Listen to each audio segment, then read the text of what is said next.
All right, we are live. I'm going to wait just a minute or two for people to start joining.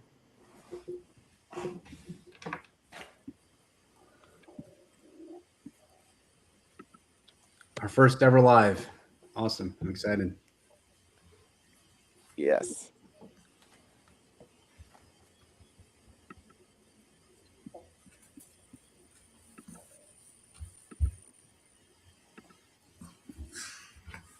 Okay. So let's go ahead and kick this off. I'd like to start by just talking a little bit about creativescience.io and what it is. It's an online magazine focused on marketing, sales, and PR. And we started it with the intention of digging deeper and surfacing different perspectives that you might not have come across before. This is our first live stream, and we're really excited about it. We hope that you'll come away with some new thoughts to chew on. I am the editor-in-chief, and I started this, I think it's about 8 months ago. And very early on, I brought on Sam. And Sam, would you like to just introduce yourself? Sure thing. I'm employee number one, Sam Johnson, for Creative Science. I am the senior contributor and publisher strategist for Creative Science. So I'm very, very grateful over the last 6 months being able to write about things that I'm passionate about, interested in. So that's been a fun experience, really being able to dive in deeper into any project that I really am curious about. And I'm looking forward to learning a lot more about sales from Julie and Scott, who we also have on this call. So with that said, Julie, do you want to introduce yourself? Sure. Thanks, Sam and Luke, for having us today. I'm Julie Copeland. I'm the Director of Client Success at CEO Coaching International. Our company, we really work with growth-minded CEOs, founders, owners of companies around the world, basically, helping them scale better, lead better, make career decisions as their companies grow and get bigger and more complex. My role is pretty simple. I'm director of sales. I match coaches and clients together. So this is a topic that I live in daily. So thanks for having me. Awesome. Thanks, Julie. And again, Luke and Sam, thanks for having me. So Scott Stringfellow, I'm the founder of NewGTM, which is an AI sales transformation consultancy. Spent 20 years in the sales space, ICing, leading teams, and especially over the past couple of years, recognized that the golden age of software is beyond us, and all of the old playbooks that got us to this point of hiring massive sales teams, BDRs, AEs, SDRs, generating pipeline, closing deals, all of the old motions have kind of died. And the good news is there's a lot of great new technologies out there that sales and revenue leaders can take advantage of in order to build new pipelines and new playbooks for tomorrow. Problem is, most sales leaders don't even know where to begin. There's a lot of options out there. There's also a lot of noise. So we come in and consult with our customers to understand what are their key challenges, and then what can we start putting in place today to start taking baby steps to building that future playbook centered around AI, but not throwing everything out to begin with, taking baby steps, and then ultimately evolving to where you got to be. So that's what I do. I think that's the perfect transition into the next question, which is actually the title of the podcast, The State of Sales of 2026. So from both of your perspectives, what is the state of sales in 2026? Obviously, there's a lot. You already mentioned, you already touched upon it. There's a lot up in the air, right? We don't really know what's going to happen. So what do you guys both think in terms of the state of sales for the rest of the year and beyond? I'll start off, and then Scott, you can kind of follow up on that. But to me, the state of sales, I feel like AI has kind of flattened the field. Everyone has the same tools. They have the same prompts. They have the same data. They have that same, the automation. So it's really, how do you take that and make that more human? So there's a lot of things that, people just rely on. I'm going to throw that in ChatGPT and I'm going to come out with the best answer. Well, it's the human, judgment that says, is that the best email to send? Is this the best people to reach out to? So I think there's, AI is great. It's great to help make things more efficient, so to speak. but it also it's creating a new edge. It's creating something new so that we're all on equal footing, but now we have to figure out what makes us more special in that. So it's just kind of my rough thought of that for 2026. Yeah, I think it's actually really interesting. So things that I kind of mentioned it already, things have changed dramatically. And those changes really started back in the 2022, 2023 space when the PEs and VCs stopped investing in growth at all costs. That was like the catalyst that started to make things change. And I feel like sales and revenue leaders have not been able to catch up to a lot of those changes. They're relying on a lot of the old stuff. So we're seeing that the teams where there were AEs running the deals, and then they had, a team of BDRs or SDRs setting up pipeline. I've seen that those SDRs and BDR teams have started to be reduced in size, if not eliminated entirely, just because like they're not producing. So like, why are we paying to have these guys here? And that is not surprising, but that has shifted the responsibility to the pipe gen side of things over to the full cycle sellers. And as we know, at the end of the quarter, that last month, they're focused on closing deals. So inevitably, if they're relied upon to do the pipe gen that last month, they're not generating nearly as much pipe, and they limp into the next quarter. So you're always playing this perpetual game of catch up every single quarter, and that's not a lot of fun. So shifting things to like, where do we go from here? And I think the promise of AI was so high and people came in with this unbelievable amount of hype, but like, I feel like we're getting towards the bottom of that Gartner hype cycle, the trough of disillusionment where, everyone like, it's going to solve everything. Great. Like, here's an AI SDR, like, let's train it on our stuff and throw it out there and market and see what happens. And I think it just under-delivered because AI is not at the point yet where you can just let it run on autopilot and it's going to go close deals for you or even generate meetings. AI is really good when you give it very specific roles and responsibilities, constraints, you put it in a box, and you kind of have to babysit it. So I think that the organizations that solve for this are not going to be out there trying to like buy licenses and hand them to the frontline sales reps, because that's kind of how the software world worked. In order to solve for this, I think successfully, deploying AI needs to be a centralized initiative run from like the organization, because with AI tools, a lot of times you can replicate the work that is done by 5 to 10 outbound BDRs to generate these meetings. And it's really all about putting in baby steps of like, here's a problem we have. How do we solve for this? How do we use AI to solve for this and rethink our motions?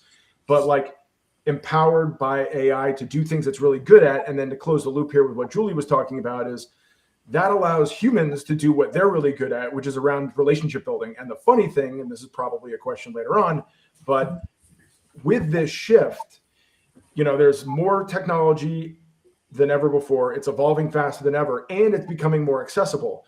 And with that shift towards technology, it's and the lowering the barrier to access it, it's actually shifting a lot of the focus back to the human element, which is like people work with who they want to work with, which is actually really fun because let the machines handle what they're really good at and the people can do what they're really good at. And that is like creating a human connection. So there's a lot of confusion, but I'm more excited than ever. Mm-hmm. Great. So going off of that, and I'll start with you, Scott, and then go to Julie. How can salespeople really future-proof their careers right now? There's so much just kind of chaos with all the changes that AI is bringing. Yeah. So you can go as deep into this as you want, but I think the most important thing and the easiest, lowest hanging fruit for day-to-day sellers is start making use of the tools at your disposal immediately. So like the number 1 and 2, ChatGPT and Claude. And they're both really good at 2 different things. And if your org isn't paying for them, I would recommend paying for them out of pocket. Each one starts at $20 a month, and it is worth it. So ChatGPT is, and Claude and Gemini is also really good at a lot of great things. But so ChatGPT is great at doing deep research. If you're like, hey, I need you to go do half-hour worth of research around something, that's where you deploy ChatGPT. And then if you want to create anything that is going to end up in front of a customer or a prospect, that's where Claude shines, is like giving it a really, really in-depth and detailed prompt about what you're looking for, what you want it to do, and the constraints that it needs to follow.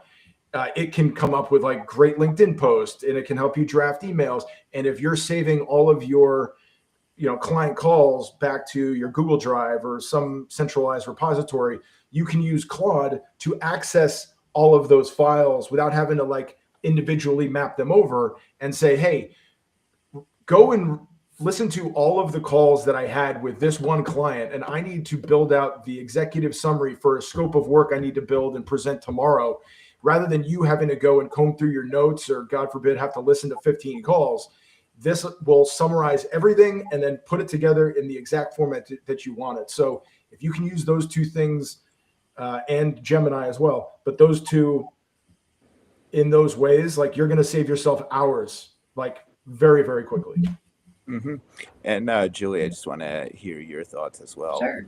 Totally agree. ChatGPT, Claude, all the different models, and you can use those models together too to even get better, more efficient answers and ideas from it. But really, the people who are going to really succeed are those that, use that more effectively, who use AI in a better way, to kill the busy work.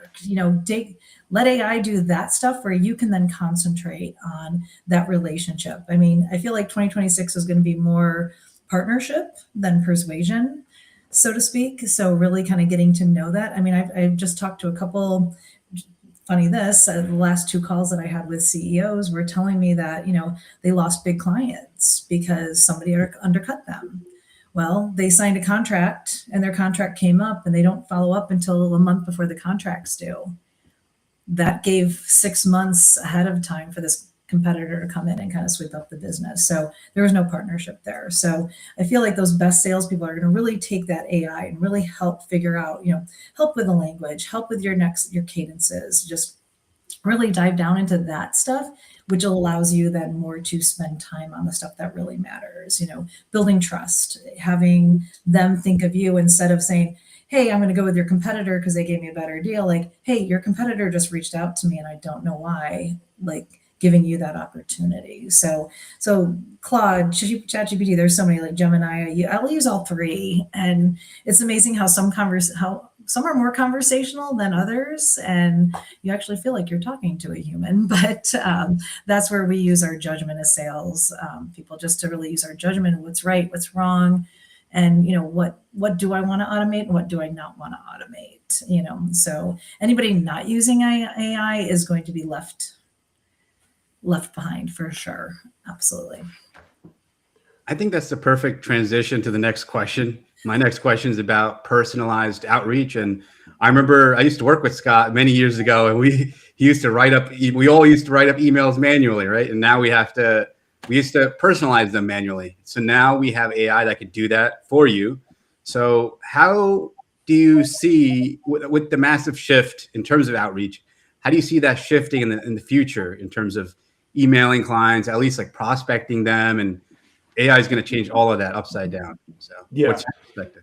Yeah, there's a lot you can do. Like, there's a ton of tools out there, but like, let's not focus on the tools to begin with. I think the starting point here, and just kind of like puts an emphasis on why this is an important question, is that I started my own business, right? I left 6 months ago, and kind of the thing that made this clear to me as like a risk that I wanted to take was that there's a gap. That gap is that around 80% of people will respond or interact with outreach as long as it's relevant. Okay. So like, it has to be research. It can't just be a templatized email. But like, if you reach out to the right person with the right message that demonstrates you've done your research, you understand their business, and that you can somehow help them, people will entertain your efforts. The problem is less than half of reps feel like they have the time or the resources to be able to do that. And sales reps are, I think, when you kind of look at the whole lot of them, like, yeah, they can be a little bit lazy. So like, when it gets too difficult and they feel like they're pulled in too many directions, they go, forget this. I'm just going to like do it the old fashioned way, meaning like blast out thousands of messages to a billion people. And that doesn't work. That's why That's why we're here, and like email response rates are lower than they've ever been. So I think the thing that I've seen to be most effective is, if you're not playing around with clay and understanding what's possible with clay, it basically allows for you to do the type of research you could do in ChatGPT. Like, hey, go research this company, and I want you to look at this, and this, and summarize everything. Why, what's their stock price like? What do they like? How long have their founders been there? Have they been written up in the news? Any other things that have been that they, summarize their recent earnings calls and financial filings, and tell me where they're at as a business. This is the thing that I sell. Why would they be in market? And ChatGPT can do that great for one thing.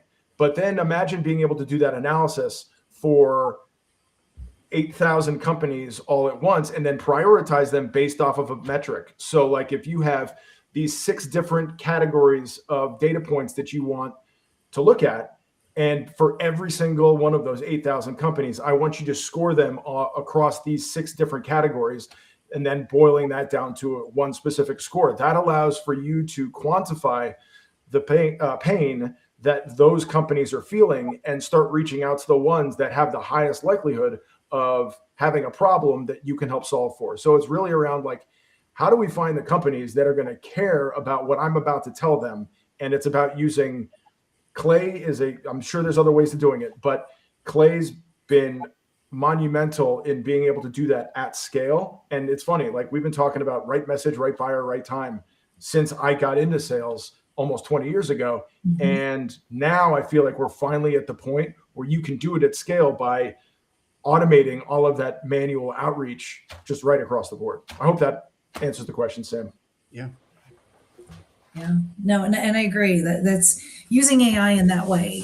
There's so many tools, sales intel, you can actually see are people searching for what you're selling, right? Are they interested in it? So kind of narrowing it down in that way, but just really, that context, over customization and relevance over volume, timing over templates, right? People are getting reached out by 10,000 people, and they're getting 10,001 emails. Well, you want to be that one email they open up, right? So, have they won awards? Have they done anything? Starting with that personal touch, and AI can help you with that, right? Give me some information on this company. Have they won any awards? Are they have a new CEO? Have they transitioned something different?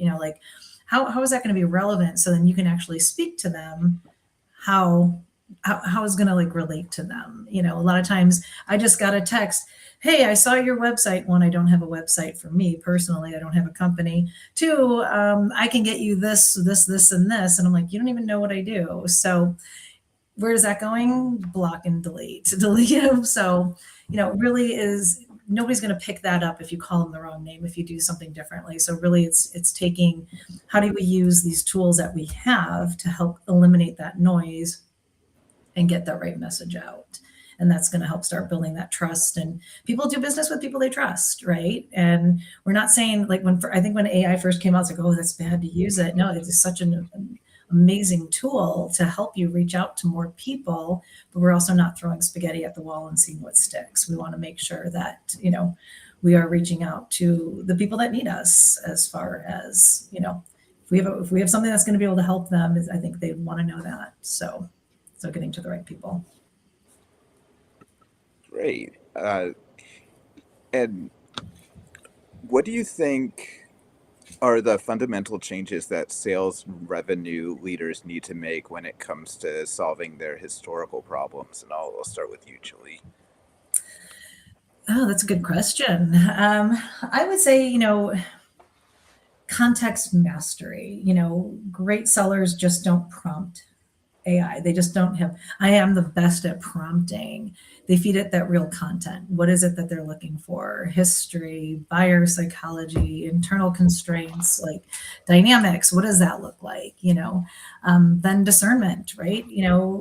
AI is going to give you 10 to 15 options. You need to figure out which one is that best option for it, right? I would say also kind of, we're using automation, but orchestration. They're not trying to replace themselves. They're trying to make themselves more valid in with this tool that we're using. So it's really getting to learn it and not just sitting on one person. I mean, Scott, how many different tools have you mentioned? And there's probably about 15, 20 more out there that are going to be coming around, the bend, that are going to be there to be helpful for everything. So, and then just, really using AI as that identify future patterns and that we may miss type of thing. So we get smarter by learning from AI on some instances. So I would say, how do we make this look, how do we make this work in our favor, so to speak? And also thinking too, ethical, we have to also kind of keep it, just because AI can personalize something doesn't mean we have to, it's still keeping that personality, it's still keeping that trust level on things. So it's really taking it, how's it going to work with it, but still keeping that human judgment into it and staying on top. I've seen some people come in and it's like, well, I'll just have AI do that. You're still running AI. You're still prompting it. You're still putting the information out. It's like kind of isn't that when first computers came out, information in, information out, right? What you put in is what you're going to get out of it. So people not thinking that sales is just, I'm going to put it into a ChatGPT and get a prompt and a workflow, and that's what's going to happen. And AI is going to do all of that. It's still kind of keeping that people want to work with people. Yeah. Scott? Yeah, so I think the main challenges here are sales and revenue leaders are going to start, if they're not already, feeling heat from either executives or their investors to like, hey, you need to be doing more of this from a go-to-market perspective. Go figure it out. And the problem is most of them just haven't been keeping up with what's going on. It is a lot more technical than their role that they're used to. So like there's a gap there. And I feel like when feet to the fire, the first thing and the first way that a lot of sales and revenue leaders will react is to say, okay, well, in the era of software, the way that we solve for this, when somebody said, go do more of something, they went and just defaulted to, let's go evaluate tools that do this and then buy licenses for all the people that need to be doing it and then deploy it out to those people and then hope it works. The problem is with AI, if someone's saying, hey, you need to be doing more or evaluating how to leverage AI for your go-to-market motions, the last thing you want to do is buy a bunch of licenses and hand those new technologies and weapons over to your frontline sellers who arguably know the least about AI of anybody in your entire organization. So I think the way to do this is you got to retrain how we're doing this. And it's like, if you as a VP of sales were told, hey, we're going to rip out HubSpot and you're going to deploy Salesforce, or on the marketing side, like we're going from HubSpot to Marketo. If you had like the business leader try to do that, who isn't an expert in that thing, the whole thing would fall apart and it would just be an absolute disaster. That's why sales ops, marketing ops, Salesforce administrators exist in the first place. There's somebody centrally located who is responsible for selecting the right thing, deploying the right thing, enabling everybody in order to make sense out of it, and then optimizing going forward.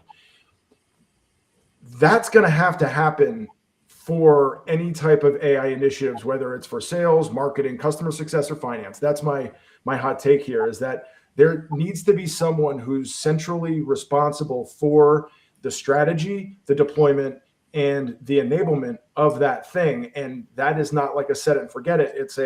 That is going to be their role. So like AI operations probably isn't it, but like everybody's heard of the go-to-market engineering role. That's not it either. But how do those things work together? And then maybe down the road, there is like a AI operations person, and there's one of those for sales, for marketing, CS, because each of those is a different skill set. And then maybe that rolls up to like an HR person specifically that is understanding how all of the AI is working together. I don't know. That could be someplace we go, but specifically from like the sales and go-to-market perspective, thinking about this centrally and not just like throwing new tools over to people that don't understand AI in the first place and having them all try to figure it out on their own versus like having a centralized strategy and like deploying it organization wide. Yeah, maybe getting a chief AI officer Yeah. who's in charge of all that, right? Just to Yeah. really land in that. Yeah. So based off of that, I would like to dig into that a little bit more based on like the sales hierarchy, right? Historically, we've seen BDRs, SDRs, and then like sales directors, VP of sales, right? CRO. What is sales, or what can sales look like? Obviously, a lot of it's still up in the air, but what does that sales hierarchy look like now, at least in 2026? Yeah, Julie, if you don't mind, I'm going to jump right in on this one. Please, I So was gonna basically, say. I don't think roles will change, and like AI is not replacing salespeople yet. But if you're not taking advantage of AI and learning about how you can use it to your advantage, that's going to be a problem going forward. So I think sellers are going to be largely full cycle sellers. But if people like, there's a lot of companies out there like mine, but if we're doing our jobs, then the sales reps are going to be able to focus the vast majority on their time doing the things that they want to do, which is having the conversations at the senior level, having senior level kind of dollar conversations, and closing deals, which is what sellers want to do. BDRs, I think that function is being bifurcated into two roles. You've got go-to-market engineering, which is like the technical role, and that role is going to continue to evolve. But like, I don't think Clay was wrong when they actually coined that role. Like that, there's a reason that role exists. For the foreseeable future, I don't believe it will be absorbed by RevOps or any other operations role. I think you need somebody specifically focused on that kind of technology, that skill set. And also, when was the last time you knew a RevOps person that had free time? So like, they're already overworked. Like, you can't throw that to them. So you got go-to-market engineering, technical operations type of role, and then you've got a tactical sales role. And that person essentially becomes like a personalized outbound specialist, largely cold calling. I believe that role should be almost entirely cold calling, because if you can take all of the insights that you're scraping across those 8,000 companies I was talking about earlier, and then pass those values into HubSpot or Salesforce on the person or the account record, and when it's like, hey, there was a trigger, go call this company, you'll see everybody that you need to call, the observation you've made about that company and why you're reaching out to them, the implication of that observation, here's the pain point that usually causes, and here's how I can solve for it. That's a very compelling cold call, where it's like, I know this is an issue. When somebody is having this pain, this is usually what happens. We can solve for that. Like, can I tell you a little bit more about that? Like, that's better than, hi, I'm Scott, I sell this. Can I sell it to you? Like, that there's a reason why cold calling sucks. And those are the calls where it sucks. But if you're actually delivering value, it's not nearly as bad as if you like feel like you're just getting the door slammed in your face 100 times a day. Sure. 100%. I have nothing to add to that other than, the ones that are going to extinct themselves out of jobs are the ones that are not continually learning. You have to be that lifelong learner. You have to understand, you can't be afraid of the new things coming around. You have to embrace it and figure out which works for you the best and your company. Not all AI tools are for every company, but you got to figure out which one is going to make it most efficient, and like we said, cut out that noise to help you do your job better and become more successful with it in the next 10 years. I just have a quick follow-up in terms of, with AI, what's the value of an in-person meeting now? Is it more valuable having an in-person meeting, in-person presentation? Because now it seems like everything's automated, right? Everything seems like every other post on LinkedIn is, I can tell that other post is from ChatGPT. And even if it's not, who knows? No one knows. So Yeah. What do you think the real value of an in-person meeting is now in 2026 compared to like 2024, even 2 years ago? I'll take this one. Very important. Virtual is great. We always kind of say, even in our coaching, a lot of the coaching, our impact calls are done virtually, because even if you're in the same vicinity, it may be hard for you to leave the office and actually meet face to face, but there's got to be some type of point of connection at some time face to face, at least. If it's not from the sales rep, it's the coach, it's whatever whatever you're introducing to is there's something, it goes back to the old Italian breaking bread, right? You're breaking bread in front of people. You're actually you're bonding, you're getting to understand. You actually can view and see, like coming out and meeting them at where they're at in their space. You can actually see what they're doing, what their team looks like, how your service can really benefit them. You can't get that off of a virtual. So really that one-on-one, face-to-face meeting, it's got to happen at some point in time for sure. Yeah. Yeah. I mean, it is exponentially more important now than it has been in recent memory, because again, everybody now, when you need a question asked, you go to ChatGPT, it gives you the answer. Like, I think people, and myself included, are yearning for more human contact. And because there's so many options out there, everything's changing so quickly. Yeah, you can go and ask ChatGPT, but like sometimes you value like someone in your network that you trust, and you just go, "Hey, man, this is what I'm hearing. Like, what do you think?" And like if they give you a thoughtful answer, it's like, okay, that makes sense to me. Maybe I need to go validate it somehow, but like there's something now as everything shifts more towards this super, advanced technology, it like I said earlier, shifts the focus back to the human element. So I think that's a big deal. It's huge. Great.